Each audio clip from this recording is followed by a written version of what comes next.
It is a passion, not a pastime. Born on frozen lakes and backyard rinks, where they called their own play-by-play and won cup after cup. Given the chance, most hockey players would rather be on the ice. But can there be too much of a good thing? To break the record for the world's longest hockey game, these 40 players will have to spend 10.5 days living and breathing the game. None of them have done anything like this before. For most of them, it will be the game of their lives. But this game is not about records. It's not about winning. It is about saving the life of a child.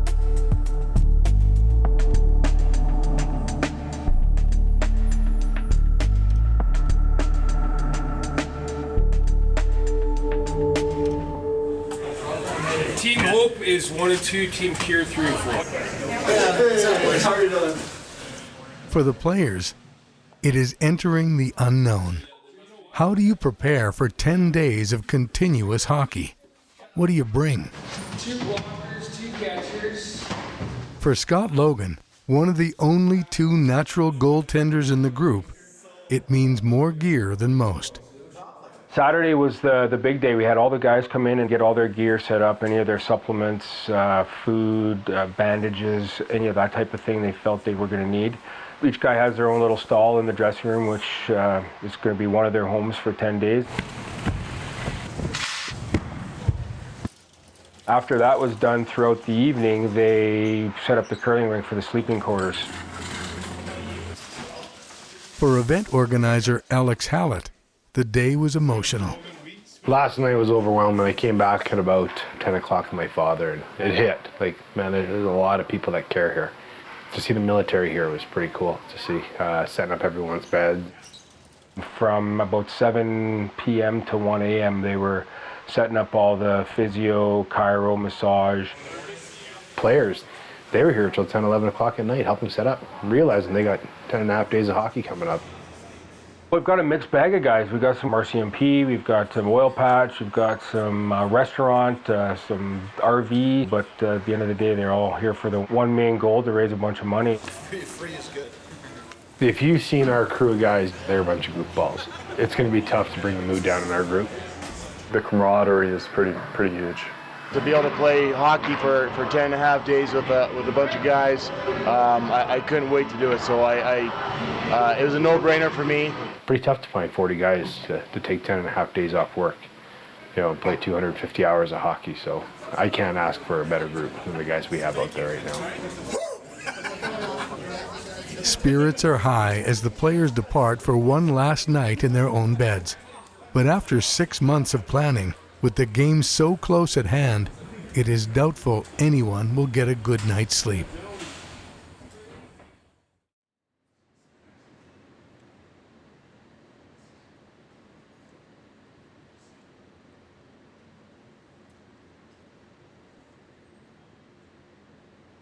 The calm before the storm, the stillness of anticipation.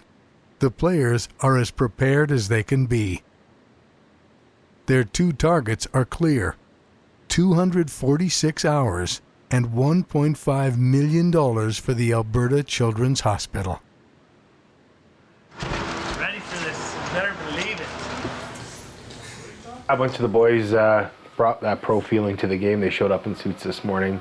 For a lot of us, it's our Stanley Cup right now. But our trophy at the end of this game is saving the life of a child. So we're in playoff mode right now, with 2 weeks left. Among those who could not sleep the night before was George Conroy, known to the players as Coach. Come on in, you gotta live in style. Shay, Coach. It's move-in day. Here they'll live for the next 10 days and nights. Today, the players bring not hockey gear, but clothes and personal items from home. Got to have the good pillows. I think that's important. A couple blankets, foamies.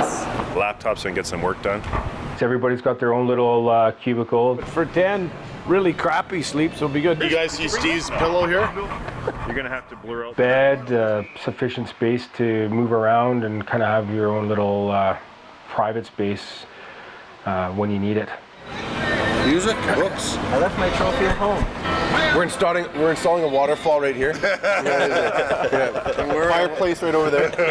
You gonna change your bed sideways? Yeah, see, look at that. It's creativity. Some give all give some, buddy. One of our players, Andy LaRose, went as far as letting his kids pack his bag. So every time he opens that bag, something reminds him of his kids. All right, let's go. 2 minutes. Team meeting out here. At 9:45 a.m., the players are called to one last team meeting, where event managers Chris Buckman and Dan Pilling lay out the day's events. Team picture first, your group picture second, so in your groups of 4, and last will be individual pictures if we have time. So let's just keep it as quick as we can. Can we just put the prettiest guys first for the individuals then? We tried that and we really had a hard time finding any. Guinness requirements are strict. We get 10 minutes to flood the ice, which counts as rest time. Not 10 minutes and 5 seconds, not 10 minutes and 30 seconds, 10 minutes. Everyone must be ready on the ice at 10 minutes for the puck to drop. I made the schedule, myself and Dan Pilling, and I managed to screw myself with an 8-hour shift on the last day. How I did that, I have no idea. We have a very, very full plate of an opening ceremony here, so we need to stick to our timeline, guys. We got a lot of people that have donated a lot of time and a lot of money to this event. We're probably creeping around $700,000 today. Anyone check out the first 4 pages of the Sun? We're on them. Yeah.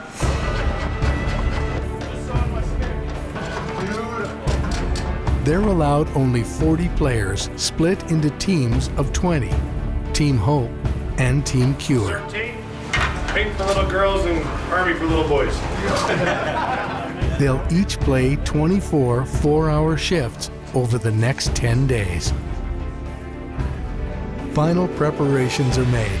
Sticks and pads are taped.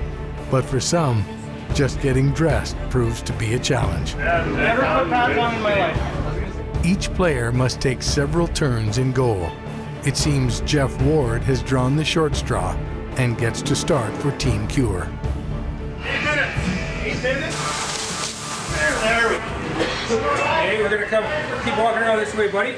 Oh, Sammy, over here. We gotta get these guys. Before heading out onto the ice, Team Cure gets a visit from their honorary coach, 7-year-old congenital amputee Samuel Seehauer. Meeting little Samuel in the dressing room, that was extremely powerful and special. The little boy's been through so much, and he had a permanent smile on his face, absolutely confident as anything, wanted to play, running around with a helmet, and you see a 7-year-old kid and what he's been through in his 7 years, it's unbelievable. That was an extremely powerful moment for me. First 2 days, guys, don't burn yourself out. Let's help everybody through and let's get through this. I know we can, and let's have some fun doing it. Anybody else have anything else they want to say? Game time. Game time.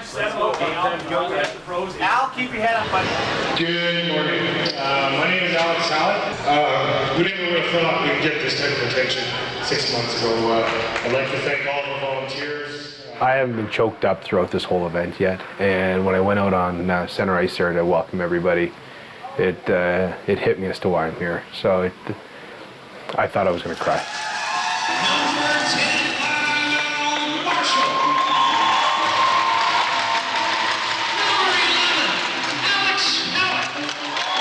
The players soak in the opening day experience. For most of them, this will be the only time their hockey skills have attracted this kind of attention. Ladies and gentlemen, Team Hope! Today it's been, emotional. It was a special moment with my daughter and my family. I really was impressed.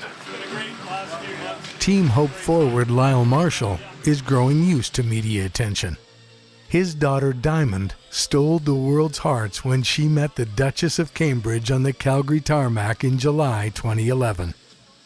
No stranger to the Alberta Children's Hospital, Diamond is the inspiration behind this event.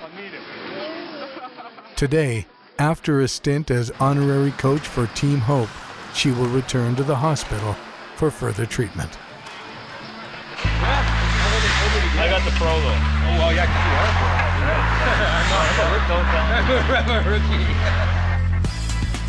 Everyone will play for the first hour, after which the players will split into groups of 4.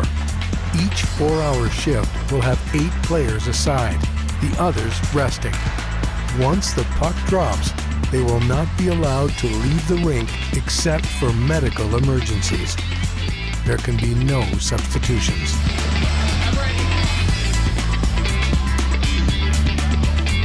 Are you boys ready for 10 days? Are you guys ready? Let's go, boys! Let's go!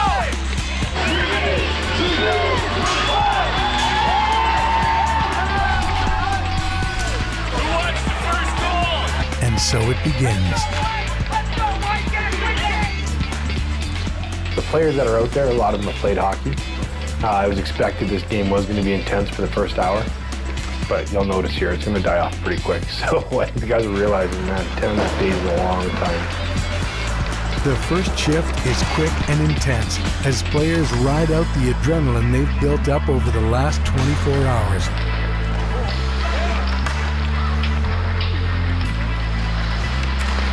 But as the first few hours start to drag on, the play on the ice begins to fade. The opening day crowd disappears, and all that's left is an uphill road. I didn't expect a shot to the face of the puck off the first shift. I think my wife was too impressed to see a scar on my face already. White sucks. It really sucks. We're losing. They won't let me play. We're down by 40 goals. We're not doing too good right now. They have a goalie in net. You don't want to lose. You hate losing. Being down by 40 goals in the first 4 hours sucks. Yeah, we're here to raise money, but we don't want to get smoked that bad. They have no chance next shift. We are going to bury them. You watch. 4 hours, it's going to be tied. But as the ice crew lays down the first of 97 floods, Team Hope and Team Cure seem to have different ideas about the game so far and what's ahead. There's 4 of them deep and one guy's sitting at the blue line. So when we have the puck in the end, it's a power play the whole time. I'm going to see if any of these guys have Viagra's, because we're going to put some in Logan's water bottle.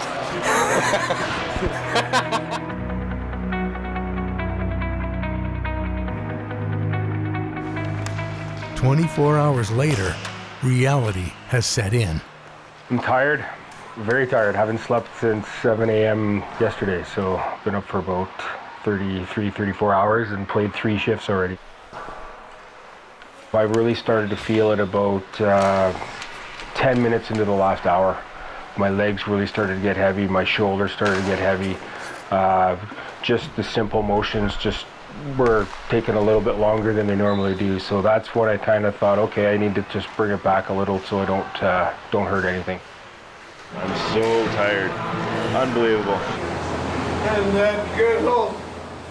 Even for former pro hockey player Steve Parsons, the first day has been an eye-opener. That's a lot of work. It's our first game. That's a long time. 4 hours. We're going to go home after this and our clocks are all going to be just fucking. We'll be meeting each other for coffee at 4 in the morning.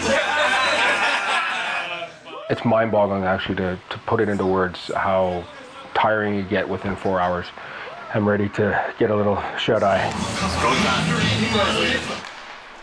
But as one shift heads off for some rest, another begins, and the game continues. The pace is nothing like day one. The crowd is minimal, and for most of the players, the talk is not about the flow on the ice, but of their time in the crease. Thank God I didn't have to play goalie. One of the guys stepped up there, so I'm scared of that puck. You can see why. So we're all brand new goalies except for 2 guys, so we know keep it low, keep it safe. Tiring, painful. The first hour, you feel like you're in a tank, but you're not even the driver. You're just a passenger. The second hour, you get to drive the tank. The third hour, you actually figure out where the guns are and stuff. And the 4th hour, you fall down. Even though I'm a natural goalie, it's still pretty tiring. I've never played goal in my life, you know, and I just got 71 goals scored against me in 4 hours. I think I'm in goal at 1 in the morning, so hopefully by then the guys are a little tired, not shooting as hard and as high, so I might have to milk this just so I was going net. The last couple of shifts has been a lot more lighthearted, singing on the bench and lots of laughing and joking around on the ice and having a little fun with it. So I have to have that, otherwise we're not going to make it through this.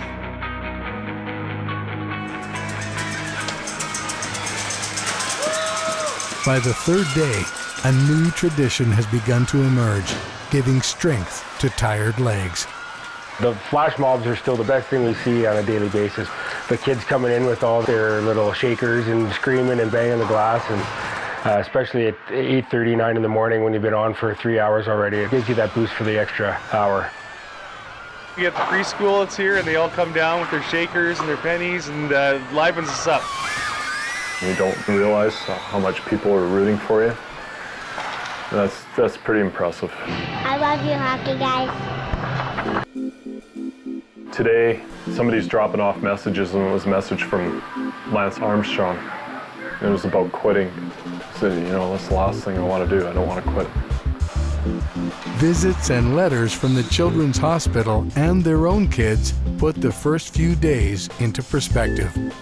I can't fathom myself whining about bruises and sore feet, and it's nothing. When the little girl showed up that had 33 surgeries on her brain, our problems are compared to what that little girl's going through. So these kids are not part of our family. So it's all. We'll do this for another month if we have to. This is nothing, and I would do it. I would do it over and over again if I never ever had to see my own kid, suffer with what these kids have. You know, like these kids have such big hearts. I can't believe how brave they are to have to do what they have to do. She dropped the puck, went right to the hospital. That's what tore me from wanting to quit in this event, because I didn't want to leave her alone. I wanted to be there for her and doing the right family thing. And ultimately what it came down to is my wife saying, you're doing the right thing, you're doing what you should be doing for her, and you're putting it out on the ice. That's what you need to do this time. It'd be hard as a father, and I've been pretty close to Lyle. That's his inspiration to get through this. She's getting treatment right now, and that's big. That's really big for me to be out here. She's not quitting on herself. I'm not going to quit on me.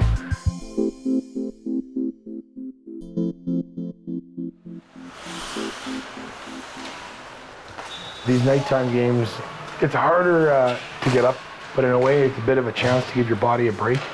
There's no one around, so there's really no need to go as hard as you would during the day. When you wake up at 2 in the morning and walking in here and there's not a soul around and all you hear is music, it's kind of like, oh boy. It's just a bit desolate, right? It kind of tumbleweeds going through, so it's been tough. You know, our sleep schedules have been so messed up from day one. There's still guys that have only get maybe 2 hours a day, night, whatever time it is, and just because our bodies just don't know. Once in a while we can see through the one door there, we can see outside, so if we know if it's morning or afternoon, but other than that, it's, the CIA should use this as a torture tool for sure, because sleep deprivation. Hey, you over there? Can I give you a hug? Sometimes really late at night, like BPs, they'll come by with pizza, which is nice. This is what you do. You take two and make a sandwich. And you make a sandwich. Look at this. You need to go on. You need to go on Man vs. Food. Seriously.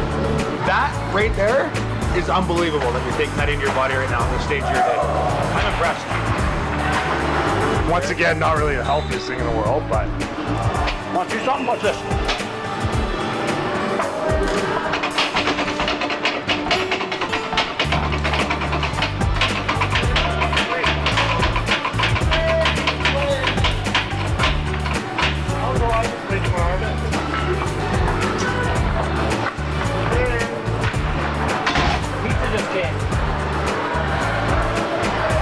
I can't eat right now.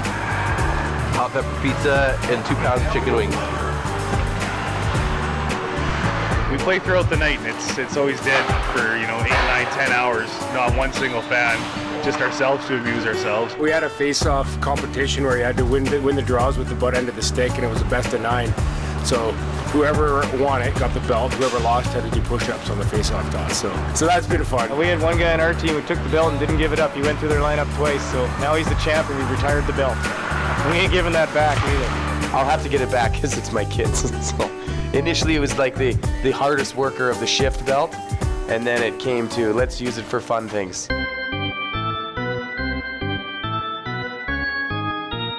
We knew the first 3 days were going to be the toughest. That's what we've heard all along, and it's true. I'd say the first 4 are the worst.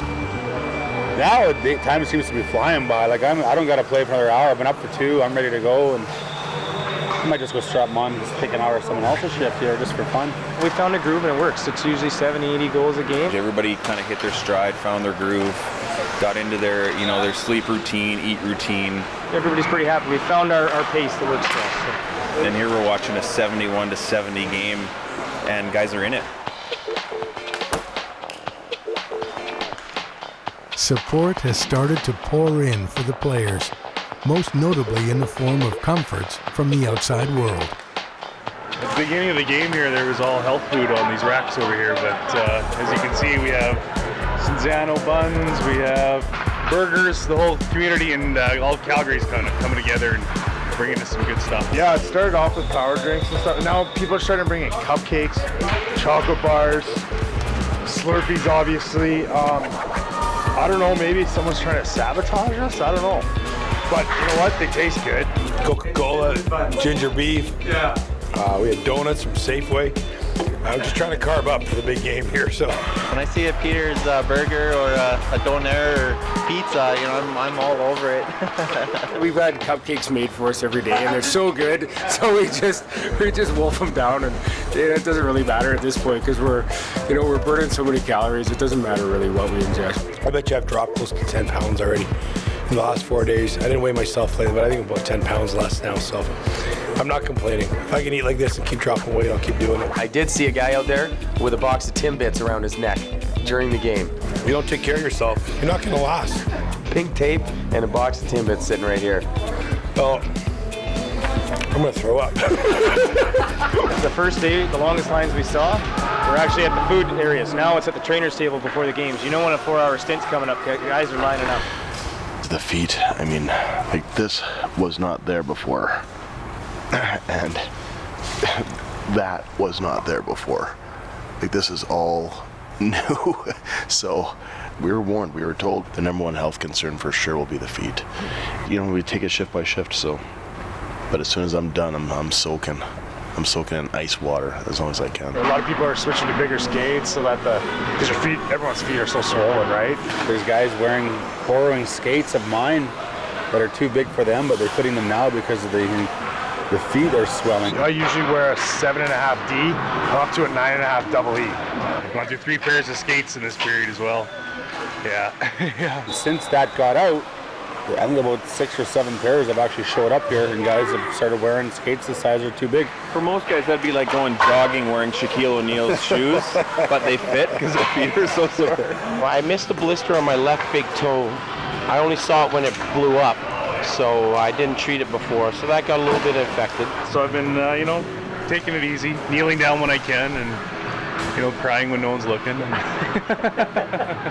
having an asthma system. I didn't realize. I better be a bone sticking out of me before I'm leaving this place. Showing off and took a puck in the finger. Instead of using the paddle, I used my hand, and it hurts big time. I had an ultrasound done on my foot to get the swelling down today. So yeah, they're taking good care of us. So far, we're still 40 strong. Yeah, I think we can do it. I'm confident. Yeah, we've got a good group of guys here, and we're all rooting for each other.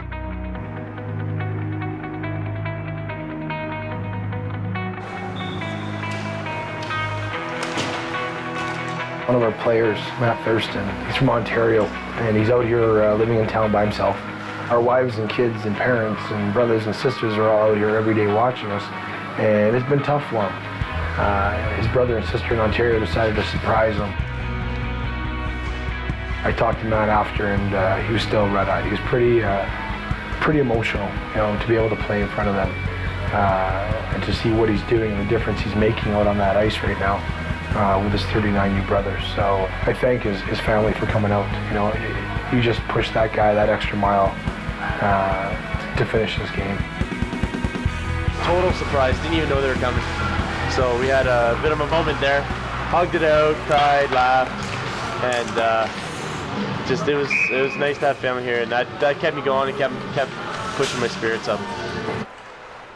Unexpected visits seem to be the theme of this day, as people from the community found new ways to lend their support. About 10 years ago, my 39-year-old brother-in-law got diagnosed with testicular cancer, and he decided that he was going to beat this and try to carry on, and decided one day he was going to go and buy himself a new pair of skates. This is while he's battling cancer. Anyways, unfortunately he didn't win the battle, and he lost the battle, and he passed away. So I've been holding on to these skates, these precious skates, for like 10 years, trying to figure out, what am I going to do with these things? Am I going to have bronze? What am I going to do? So my wife and I were watching TV last night, and we see the story. We've been following you guys, and we hear the guys with sore feet. And bingo, the light went on, and I said, now I know where the skates are going. In honor of his brother, we just put the skates on and scored one last goal for him, and kept the puck for the family. But the biggest surprise came from a special guest with his own connection to the players' cause. I used to work at the Alberta Children's Hospital. I was an RN there for a couple of years. We had Paul Brandt come in and sing his famous hockey song.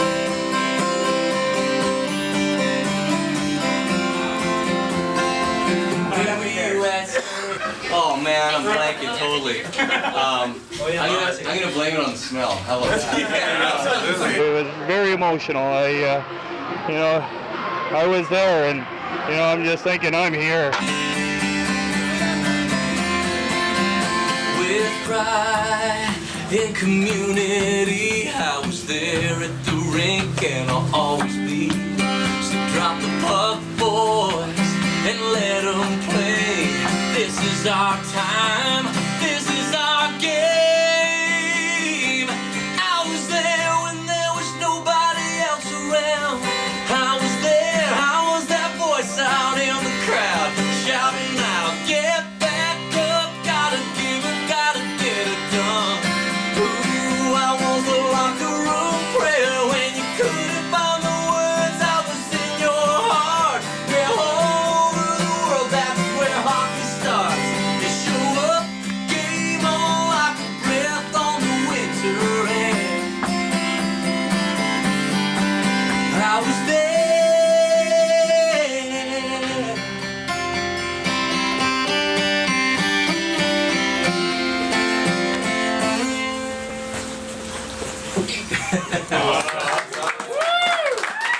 Thank you for putting it out there. Thank you. That's awesome. I just couldn't think of anything better than to come on down and play a hockey song for the guys and hopefully get them riled up a little bit and keep them going. They're a little over halfway, and I just think they're doing an amazing job. I'm 3 minutes late, and apparently the 3-minute song is already over. And it was unbelievable. I bet it was.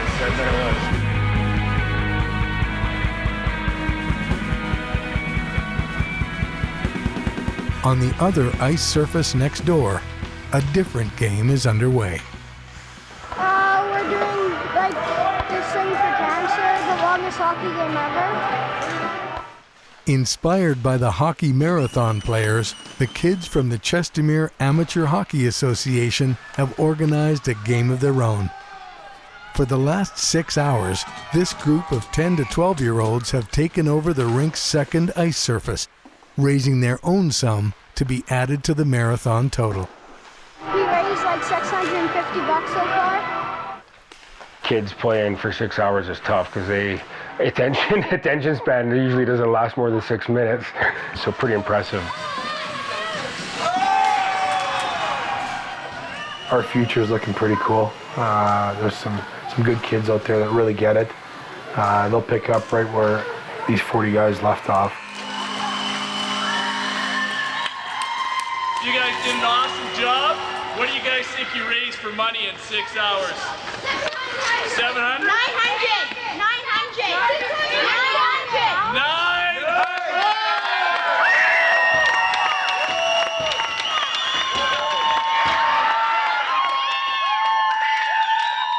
If a 10-year-old's going to do it, there's no reason why we can't keep going as well.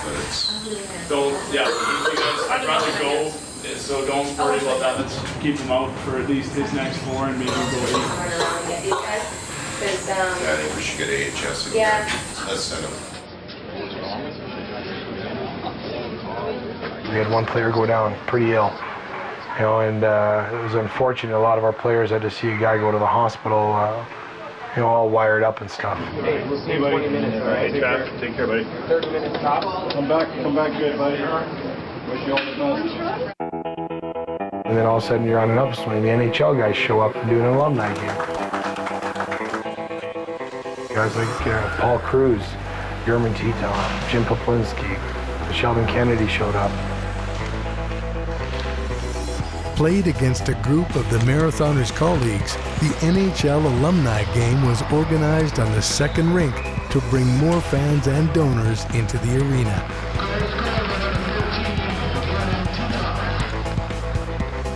I commend a lot of these former hockey players for keeping these guys going.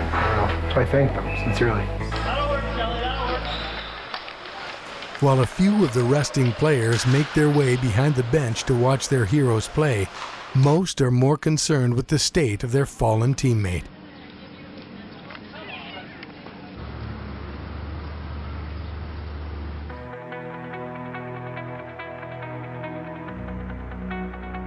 Well, we're Sunday, I think.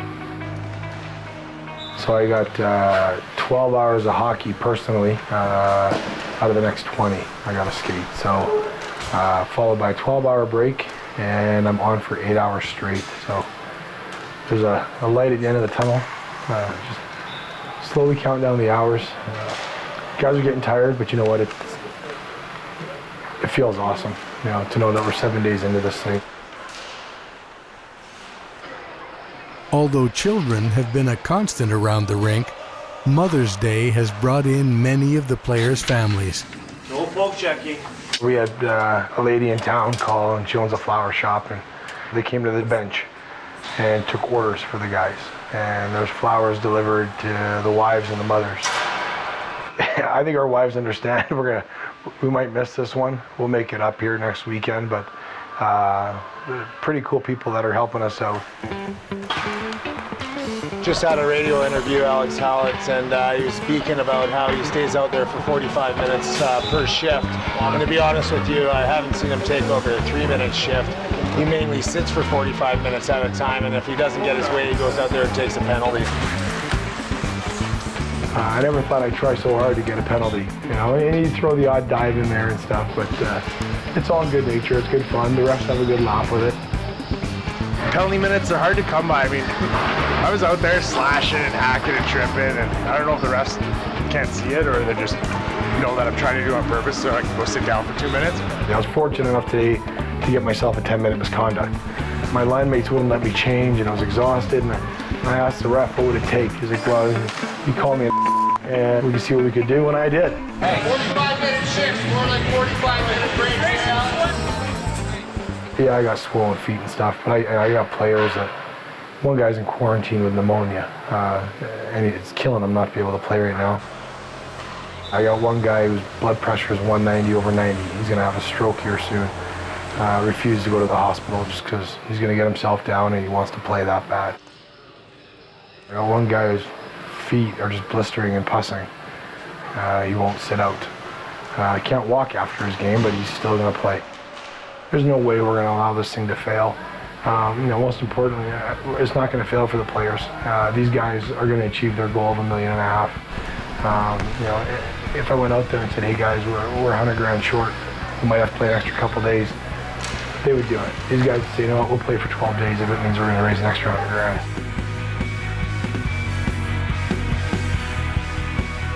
I got shipped to the hospital, and They said I had pneumonia, so they put me on some inhalers that I have. I'm running 3 inhalers right now. I got some antibiotics. I was off the ice for roughly 24 hours. Well, I feel like I have lots of energy to go out and play, but when I push it a little bit, my lungs hurt. I know I want to play, but I got some limitations. But I'm doing it, so it's all right. As the players begin to see the light at the end of the tunnel, community support continues to grow, including today's flash mob from Prairie Waters Elementary School. It is the largest crowd the players have seen since day one.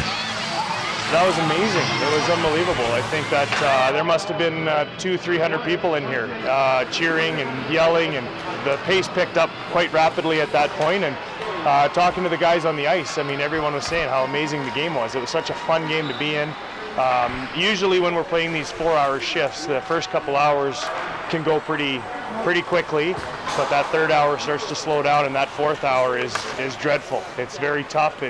You're watching the clock. It feels like 20 minutes went by and only 3 minutes went by. So when the pace picks up like that, the time flies, and now there's 8 minutes left. You look at their bench, you got and our bench even. We got guys for the next shift coming on because it's such a fun game and they want to be part of it. So it's been a lot of fun, and that's due to the people and the support that we've had here in Chestermere. It's been unbelievable.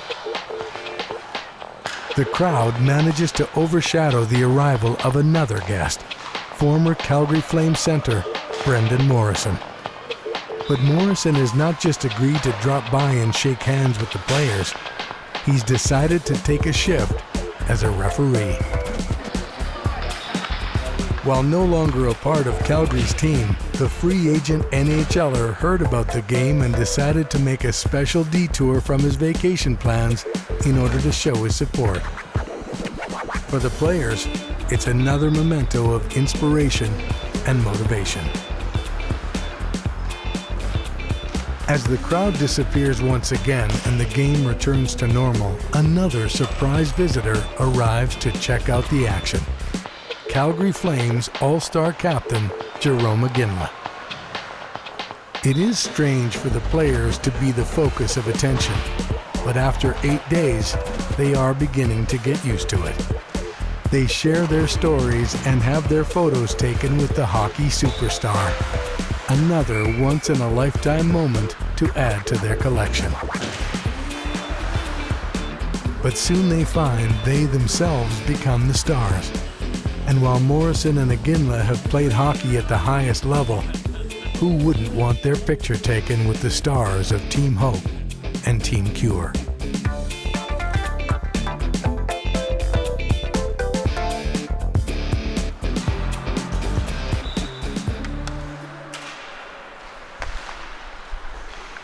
It's 1 o'clock. We've been going like this for 4 hours steady. It makes the night go a lot faster when you go do this. Everyone's skating faster, everyone's got a second wind. It's feeling really, really good. Here we are in the middle of the night. Yeah, there's no one in the stands. Everyone's just having fun. It's 1:45 in the morning.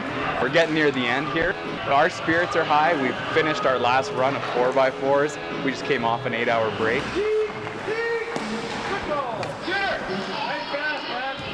We're starting to see light at the end of the tunnel. Unbelievable experience. Gonna miss the guys and hanging out, laughing and telling a few lies. I have probably the greatest line in hockey. 3 of the best guys you'll ever meet. I know I've got a lifelong bond with them. I'd love to have you, man. But aren't you happier already? Everyone's going to be sad that it's ending. Everyone's making new friends here. It's like going to camp.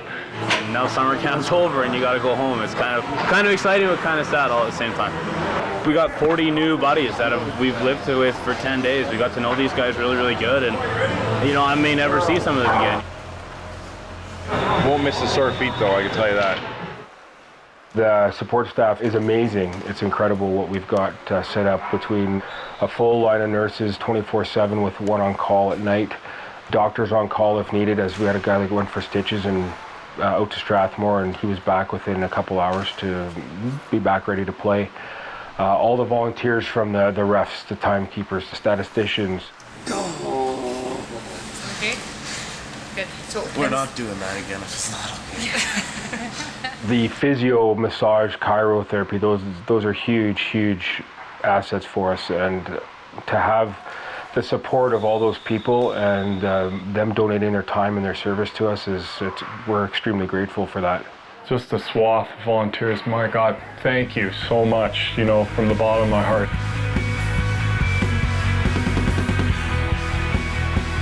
I've marked this on my calendar so many times. This morning's flash mob not only provides a boost for the players, but some live media coverage, allowing them to make a final pitch for donations. We went on the ice at around 8 o'clock. We had a flash mob come by, and yeah, it was good. It was good to have another crowd of kids coming in and cheer us on. We went a little bit harder.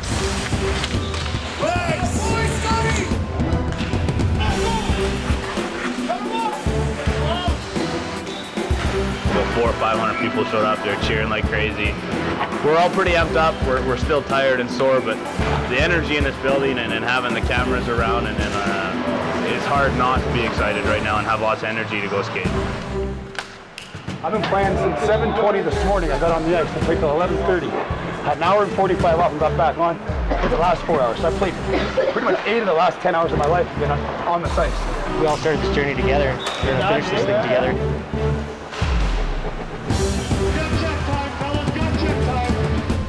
The energy is infectious. When you start coming around, you forwards come over and take it too. And in no time at all, a new world record.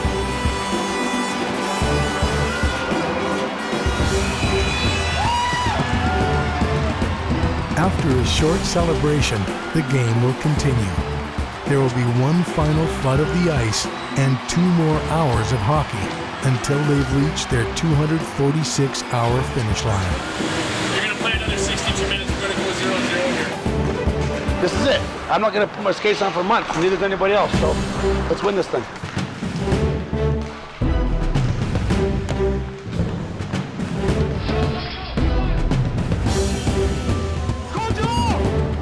While their fundraising goal still weighs heavily in their minds, there is little they can do now but play. 35 minutes here, boys. Come on. Keep hope here, boys. Keep hope here, boys.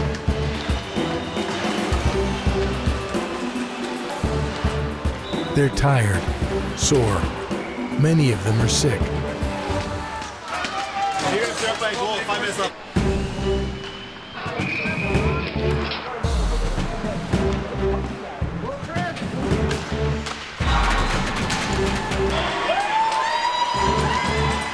But as the clock winds down the last period, they do not finish at a crawl, but a sprint.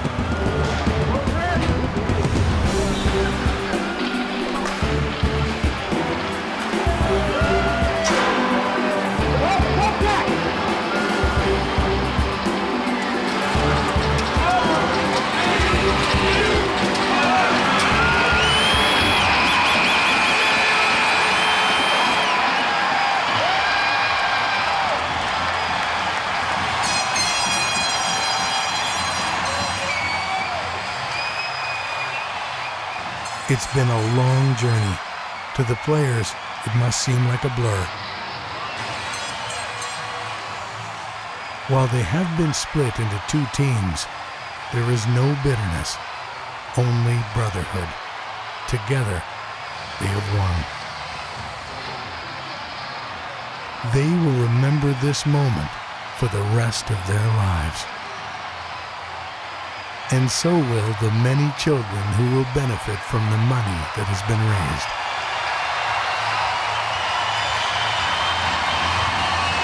This is the most inspirational hockey moment that I've ever been a part of. I'm so honored to be here in the midst of all of you here supporting these guys and what they've done. How about another huge round of applause for this incredible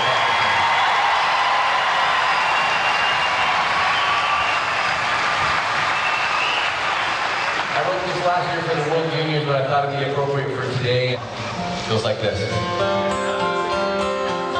I just want to say to all 40 of you, you played with such heart. You literally gave us your blood, sweat, and tears, all in the name of hope. There's a check payable to the Alberta Children's Hospital Foundation in the amount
coming true. People around the world are watching from the living rooms. And where were you at center ice? Game tide goal on your mind. In a moment like that, with everything on the line. Oh, I was there, I was blocking that slap shot down. I was there, I was knocking you to the ground. I was your get back up, gotta give her, gotta get her done. Ooh, I was a locker room prayer when you couldn't find the words. I was in your heart, yeah, all over the world. That's where hockey starts. You show up, game on, like a breath on the winter air. I was